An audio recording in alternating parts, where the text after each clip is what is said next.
मेरे प्यारे देशवासियों, नमस्कार।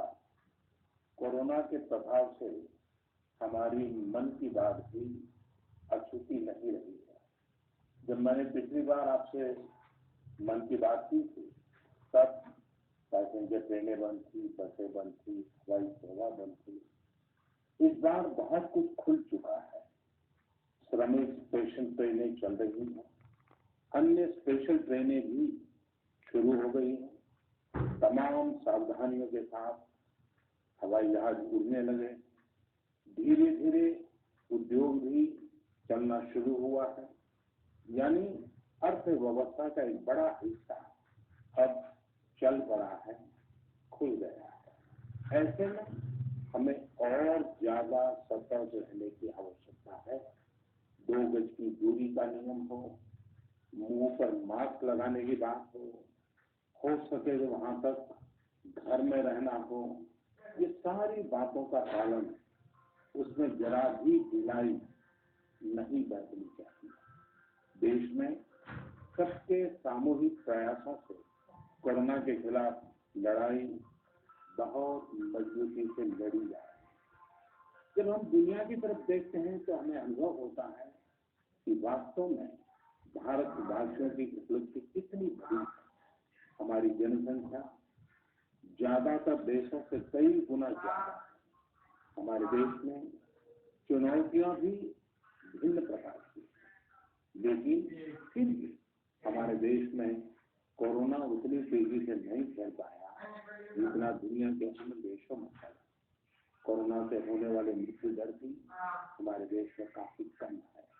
जो नुकसान हुआ है उसका दुख हम सबको है, लेकिन जो कुछ हम बचा पाए वो निश्चित तौर पर देश की सामूहिक संकल्प शक्ति का ही परिणाम है। इतने बड़े देश में हर एक देशवासी खुद इस लड़ाई को लड़ने की ठानी है। ये पूरी मुहिम पीपल ड्रिवन है। साथियों, देशवासियों की संकल्प शक्ति के साथ एक और शक्ति इस लड़ाई में हमारी सबसे बड़ी ताकत है, वो है देशवासियों की सेवा शक्ति।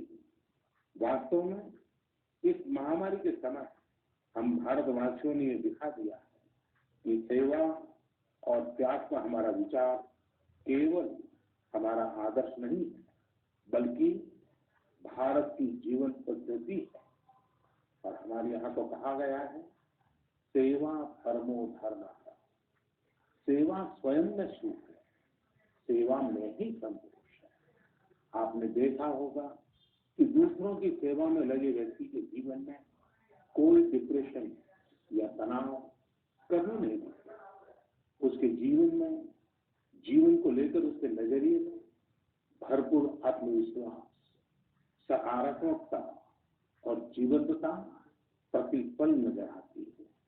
साथियों, हमारे डॉक्टर, नर्सिंग स्टाफ, सफाई कर्मी, पुलिसकर्मी, मीडिया के साथी, ये सब जो सेवा कर रहे हैं, उसकी चर्चा मैंने कई बार की है। मन की बात में भी मैंने उसका जिक्र किया। सेवा में अपना सब कुछ समर्पित कर देने वाले लोगों की संख्या अनगिनत है। ऐसे ही एक सज्जन है तमिलनाडु के सी मोहन जी मदुरई में एक सैलून चला रहे। अपनी मेहनत की कमाई से इन्होंने अपनी बेटी की पढ़ाई के लिए 5 लाख रुपए बचाए थे, लेकिन इन्होंने ये पूरी राशि इस समय जरूरतमंदों, गरीबों की सेवा के लिए खर्च कर दी। इसी तरह अगरतला में ठेला चलाकर जीवन यापन करने वाले गौतम दास जी अपनी रोजमर्रा की कमाई की बचत में से हर रोज दाल चावल खरीदकर जरूरतमंदों को खाना खिलाते हैं। पंजाब के पठानकोट से भी एक ऐसा ही उदाहरण मुझे पता चला। यहाँ दिव्यांग भाई राजू ने दूसरों की मदद से जोड़ी गई छोटी सी पूंजी इससे 3000 से अधिक मास्क बनवाकर लोगों में बांटे। भाई राजू ने इस मुश्किल समय में करीब 100 परिवारों के लिए खाने का राशन भी जुटाया। देश के सभी इलाकों से विमेन सेल्फ हेल्प ग्रुप के परिश्रम की भी अनगिनत कहानियां इन दिनों हमारे सामने आ रही है। गांवों में, छोटे कस्बों में हमारी बहनें, बेटियां हर दिन हजारों की संख्या में मास्क बना रही हैं। तमाम सामाजिक संस्थाएं भी इस काम में इनका सहयोग कर रही है। साथियों, ऐसे कितने ही उदाहरण हर दिन दिखाई और सुनाई पड़ते हैं। कितने ही लोग खुद भी मुझे नमो ऐप और अन्य माध्यमों के जरिए अपने प्रयासों के बारे में बता रहे हैं। कई बार समय की कमी के चलते मैं बहुत से लोगों का, बहुत से संगठनों का, बहुत सी संस्थाओं का नाम नहीं ले पाता। सेवा भाव से लोगों की मदद कर रहे ऐसे सभी लोगों की मैं प्रशंसा करता हूं, उनका आदर करता हूं, उनका तहे दिल से अभिनंदन करता हूं। मेरे प्यारे देशवासियों, एक और बात जो मेरे मन को छू गई है वो है संकट की इस घड़ी में इनोवेशन। तमाम देशवासी गांवों से लेकर शहरों तक, हमारे छोटे व्यापारियों से लेकर स्टार्टअप तक, हमारी लैब्स कोरोना के खिलाफ लड़ाई में नए नए तरीके ईजाद कर रहे हैं, नए नए इनोवेशन कर रहे हैं। जैसे नासिक के राजेंद्र यादव का उदाहरण बहुत दिलचस्प है। राजेंद्र जी नासिक में सतना गांव के किसान हैं। अपने गांव को कोरोना संक्रमण से बचाने के लिए उन्होंने अपने ट्रैक्टर से जोड़कर एक सैनिटाइजेशन मशीन बना दी है और ये इनोवेटिव मशीन बहुत प्रभावी तरीके से काम कर रही है। इसी तरह मैं सोशल मीडिया में कई तस्वीरें देख रहा हूं। कई दुकानदारों ने 2 गज की दूरी के लिए दुकान में बड़े पाइपलाइन लगा लिए, जिसमें एक छोर से वो ऊपर से सामान डालते हैं और दूसरी छोर से ग्राहक अपना सामान ले लेते हैं। इस दौरान पढ़ाई के क्षेत्र में भी कई अलग अलग इनोवेशन शिक्षकों और छात्रों ने मिलकर किए। ऑनलाइन क्लासेस, वीडियो क्लासेस, उसको भी अलग अलग तरीकों से इनोवेट किया जा रहा है। कोरोना की वैक्सीन पर हमारी लैब में जो काम हो रहा है उस पर तो दुनिया भर की नजर है और हम सबकी आशा है। किसी भी परिस्थिति को बदलने के लिए इच्छा शक्ति के साथ ही बहुत कुछ इनोवेशन पर भी निर्भर करता है। हजारों सालों के मानव जात की यात्रा लगातार इनोवेशन से ही इतने आधुनिक दौर में पहुंची है। इसलिए इस महामारी पर जीत के लिए हमारी विशेष इनोवेशन भी बहुत बड़ा आधार है। साथियों, कोरोना के खिलाफ लड़ाई का यह रास्ता लंबा है। एक ऐसी आपदा जिसका पूरी दुनिया के पास कोई इलाज ही नहीं, जिसका कोई पहले का अनुभव भी नहीं है, तो ऐसे में नई नई चुनौतियां और उसके कारण परेशानियां हम अनुभव भी कर रहे हैं। ये दुनिया के हर कोरोना प्रभावित देश में हो रहा है और इसलिए भारत भी इससे अछूता नहीं है। हमारे देश में भी कोई वर्ग ऐसा नहीं है जो कठिनाई में ना हो, परेशानी में ना हो। और इस संकट की सबसे बड़ी चोट अगर किसी पर पड़ी है तो हमारे गरीब, मजदूर, श्रमिक वर्ग पर पड़ी है। उनकी तकलीफ, उनका दर्द, उनकी पीड़ा शब्दों में नहीं कही जा सकती।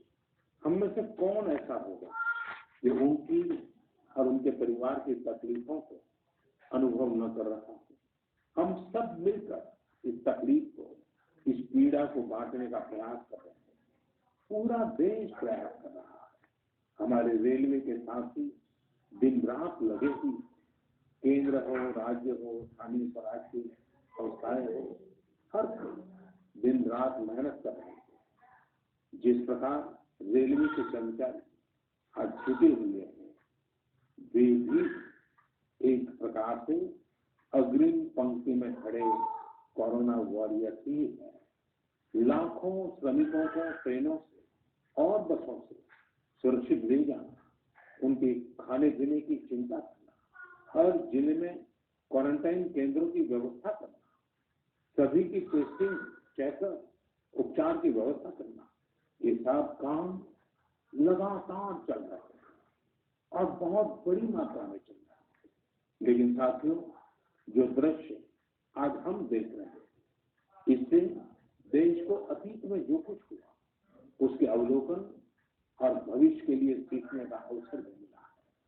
आज हमारे श्रमिकों की पीड़ा में हम देश के पूर्वी हिस्से की पीड़ा को देख सकते हैं। जिस पूर्वी हिस्से में देश का ग्रोथ इंजन बनने की क्षमता है, जिसके श्रमिकों के बाहुबल में देश को नई ऊंचाई पर ले जाने का सामर्थ्य है, उस पूर्वी हिस्से का विकास बहुत आवश्यक है।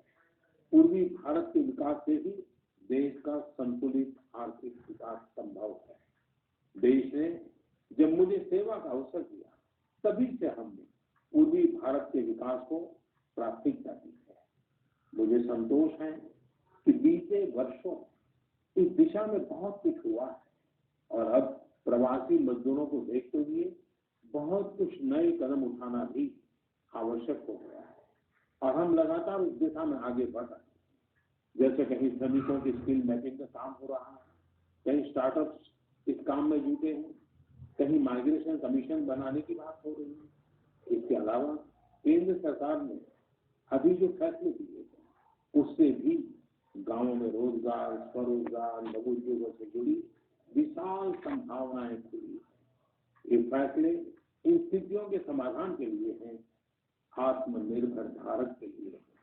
अगर हमारे गांव आत्मनिर्भर होते, हमारे कस्बे, हमारे जिले, हमारे राज्य आत्मनिर्भर होते, तो अनेक समस्याओं ने वो रूप नहीं लिया होता जिस रूप में वो आज हमारे सामने खड़ी है। लेकिन अंधेरे से रोशनी की ओर बढ़ना मानव स्वभाव है। तमाम चुनौतियों के बीच मुझे खुशी है कि आत्मनिर्भर भारत पर आज देश में व्यापक मंथन शुरू हुआ है। लोगों ने अब इसे अपना अभियान बनाना शुरू किया है। इस मिशन का नेतृत्व देशवासी अपने हाथ में ले रहे हैं। बहुत से लोगों ने तो ये भी बताया कि उन्होंने जो जो सामान उनके इलाके में बनाए जाते थे, उनकी पूरी लिस्ट बना दी। ये लोग अब इन लोकल प्रोडक्ट को ही खरीद रहे हैं और वोकल फॉर लोकल को प्रमोट भी कर रहे हैं। मेक इन इंडिया को बढ़ावा मिले, इसके लिए सब कोई अपना अपना संकल्प जता रहा है। बिहार के हमारे साथी श्रीमान हिमांशु ने मुझे नमो ऐप पर लिखा है कि वो एक ऐसा दिन देखना चाहते हैं जब भारत विदेश से आने वाले आयात को कम से कम कर दे, चाहे पेट्रोल, डीजल, ईंधन का आयात हो, इलेक्ट्रॉनिक आइटम्स का आयात हो, यूरिया का आयात हो या फिर खाद्य तेल का आयात हो। मैं उनकी भावनाओं को समझता हूँ। हमारे देश में कितनी ही ऐसी चीजें बाहर से आती है जिन पर हमारे ईमानदार टैक्सपेयर का पैसा खर्च होता है, जिनका विकल्प हम आसानी से भारत में तैयार कर सकते हैं। असम के सुदीप ने मुझे लिखा है कि वो महिलाओं के बनाए हुए लोकल बैम्बू प्रोडक्ट का व्यापार करते हैं और उन्होंने तय किया है कि आने वाले 2 वर्ष में वे अपने बैम्बू प्रोडक्ट को एक ग्लोबल ब्रांड बनाएंगे। मुझे पूरा भरोसा है आत्मनिर्भर भारत अभियान इस दशक में देश को नई ऊंचाई पर ले जाएगा। मेरे प्यारे देशवासियों, कोरोना संकट के इस दौर में मेरी विश्व के अनेक नेताओं से बातचीत की, लेकिन मैं सीक्रेट जरूर आज बताना चाहूंगा। विश्व के अनेक नेताओं की जब बातचीत होती है तो मैंने देखा इन दिनों उनकी बहुत ज्यादा दिलचस्पी योग और आयुर्वेद के संबंध में। कुछ नेताओं ने मुझसे पूछा कि कोरोना के इस काल में ये योग और आयुर्वेद कैसे मदद करते हैं। साथियों, अंतर्राष्ट्रीय योग दिवस जल्द ही आने वाला है। योग जैसे जैसे लोगों के जीवन से जुड़ रहा है, लोगों में अपने स्वास्थ्य को लेकर जागरूकता भी लगातार बढ़ रही है।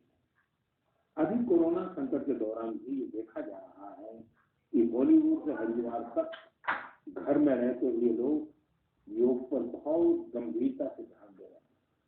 हर जगह लोगों ने योग और उसके साथ साथ आयुर्वेद के बारे में और ज्यादा जानना चाहते हैं। उसे अपनाना चाहता है। कितने ही लोग जिन्होंने कभी योग नहीं किया वे भी या तो ऑनलाइन योग क्लास से जुड़ गए हैं या फिर ऑनलाइन वीडियो के माध्यम से भी योग सीख रहे हैं। सही में योग कम्युनिटी, इम्यूनिटी और यूनिटी सबके लिए अच्छा है।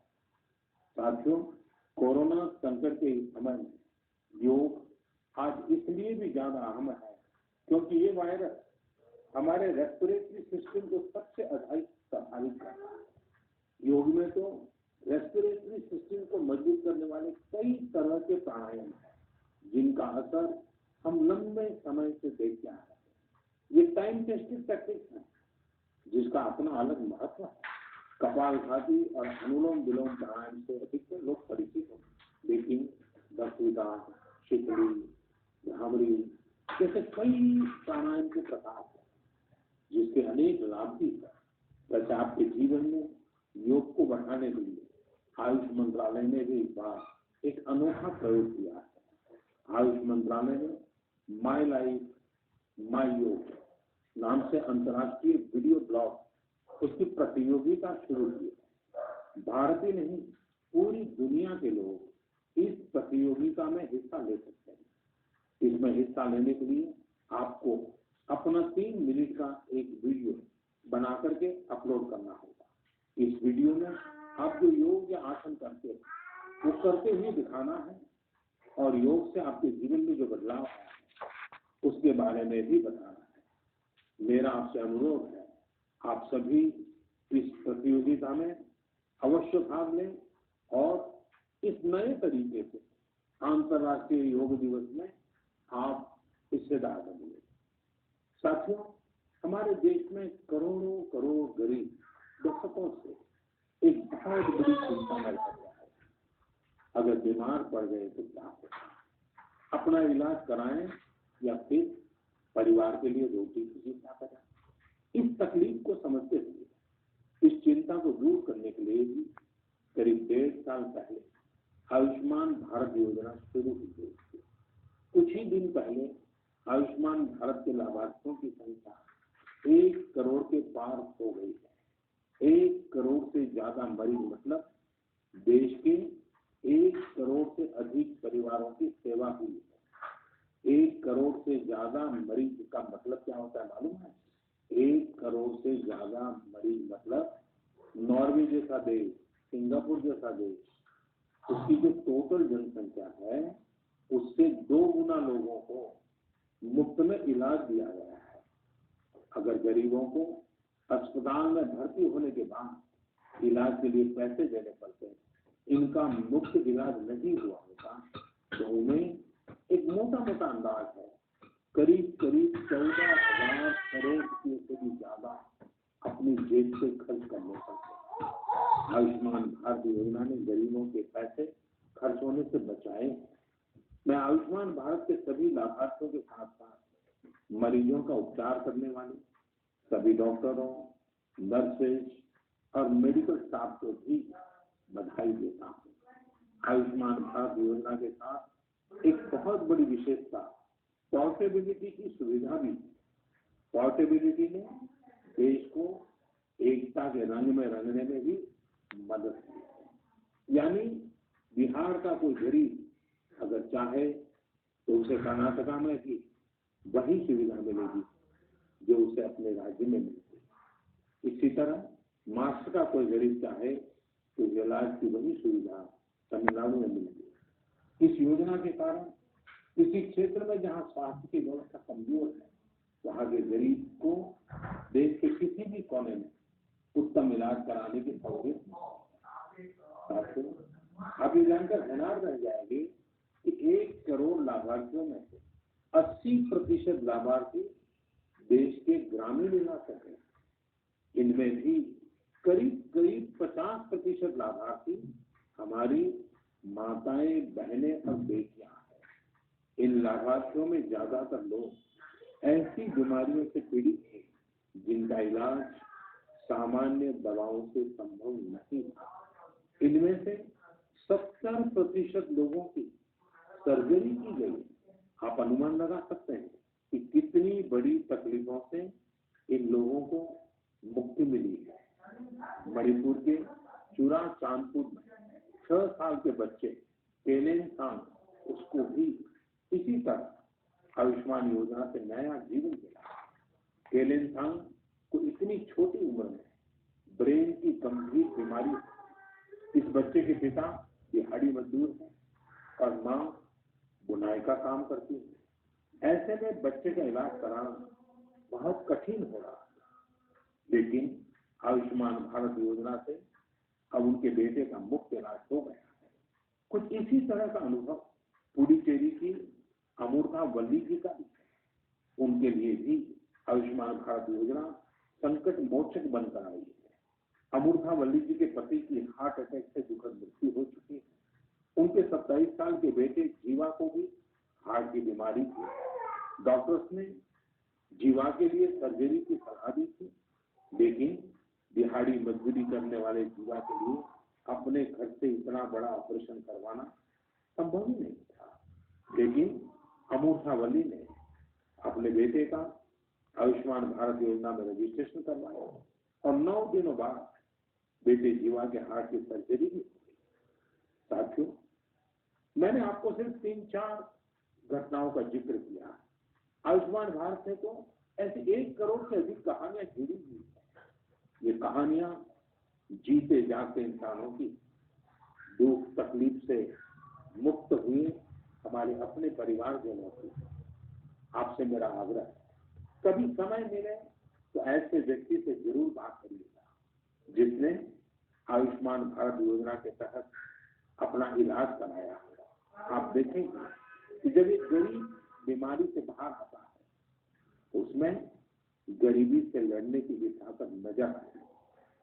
और मैं हमारे देश के ईमानदार टैक्स पेयर से कहना चाहता हूँ, आयुष्मान भारत योजना के तहत जिन गरीबों का मुफ्त इलाज हुआ है, उनके जीवन में जो सुख आया है, संतोष मिला है, उस पुण्य के असली हकदार आप भी हैं।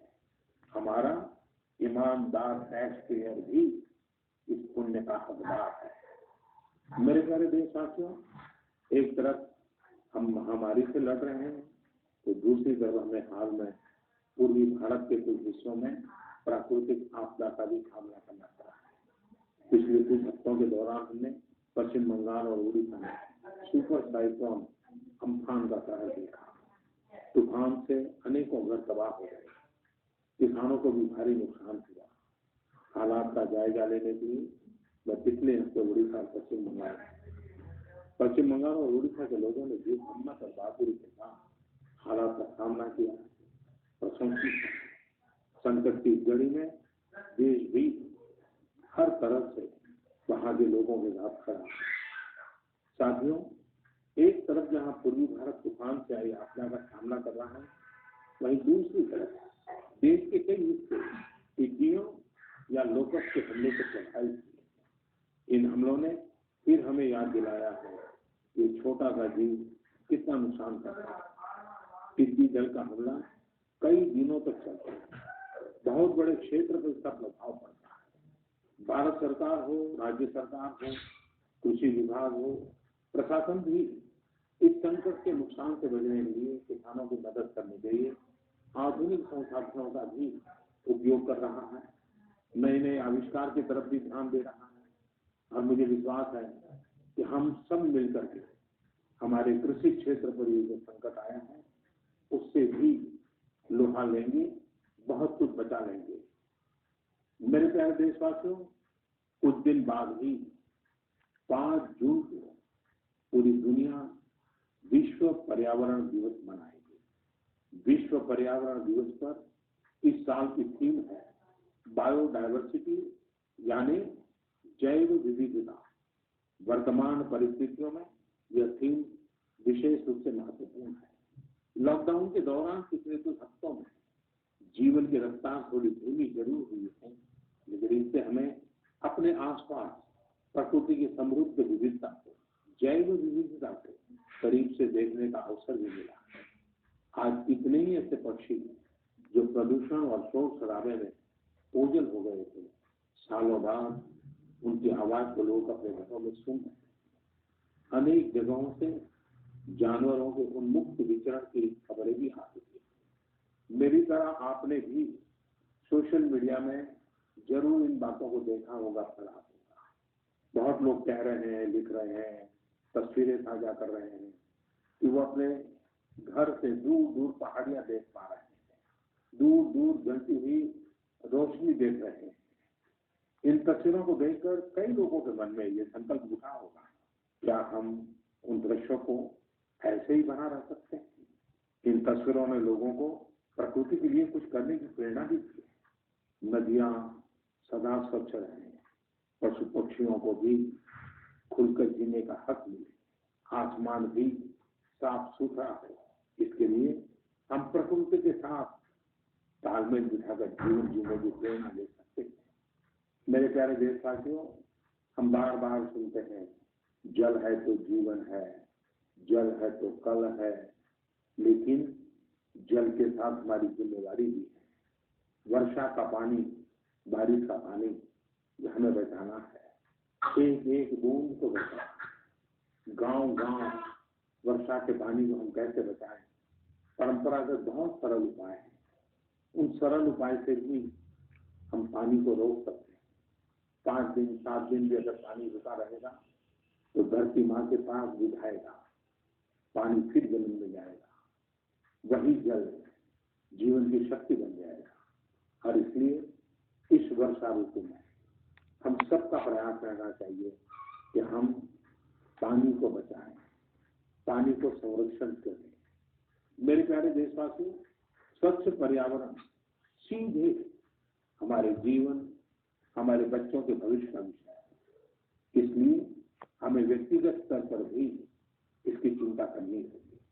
मेरा आपसे अनुरोध है कि इस पर्यावरण दिवस पर कुछ पेड़ अवश्य लगाएं और प्रकृति की सेवा के लिए कुछ ऐसा संकल्प अवश्य लें जिससे प्रकृति के साथ आपका हर दिन का रिश्ता बना रहे।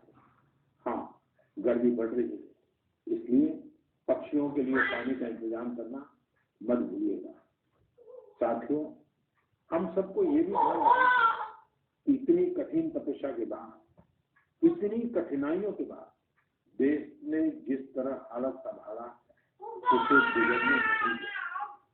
हमें इस लड़ाई को कमजोर नहीं, हम लापरवाह हो जाए, सावधानी छोड़ दें, ये कोई विकल्प नहीं है।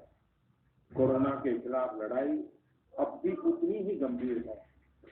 आपको, आपके परिवार को कोरोना से अभी भी उतना ही गंभीर खतरा हो सकता है। हमें हर इंसान की जिंदगी को बचाना है, इसलिए 2 गज की दूरी, चेहरे पर मास्क, हाथों को धोना, इन सब सावधानियों का वैसे ही पालन करते रहना है जैसे अभी तक करते आए थे। मुझे पूरा विश्वास है कि आप अपने लिए, अपनों के लिए, अपने देश के लिए ये सावधानी जरूर रखेंगे।